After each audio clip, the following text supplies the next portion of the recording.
मेरे मामू का बेटा, जिससे मैं बहुत नफरत करती थी। एक दिन हम उनके घर घूमने गए। उसकी बहन से मेरी अच्छी खासी दोस्ती थी। हम दोनों मजाक कर रहे थे। उसने कहा, आप किसको पसंद करती हो? तो उसका भाई आ गया।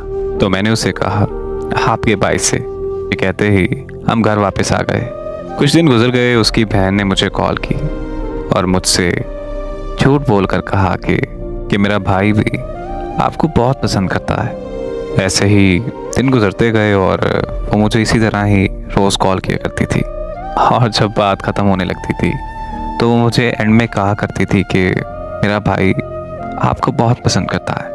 वो मुझे अपने भाई से बात करवाती थी तो मुझे भी उनसे बहुत मोहब्बत हो गई। लेकिन मुझे ऐसा महसूस होता था कि उनके भाई को मुझसे मोहब्बत नहीं थी।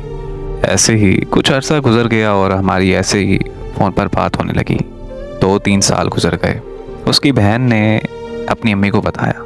फिर एक रात वो मुझसे बात कर रहा था तो उसकी माँ ने हमारी बातें सुन ली।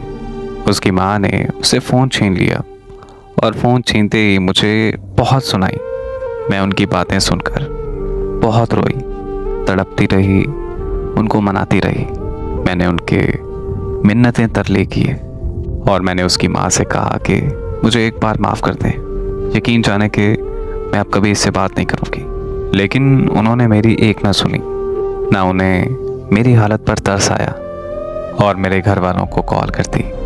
मुझे मेरे घर वालों के सामने मुझे बहुत जलील किया। लेकिन फिर भी मोहब्बत मेरी ज़िद थी और मैंने उससे मोहब्बत करना कभी नहीं छोड़ी। आखिरकार उसकी शादी हो गई। आज उसके 2 बच्चे हैं। मैं आज तक रोती रहती हूँ, तड़पती रहती हूँ और अल्लाह से बस एक ही दुआ करती हूँ कि कभी किसी को मोहब्बत ना हो। क्योंकि जब मोहब्बत दुख देती है ना तो इंसान को अंदर से मार देती है।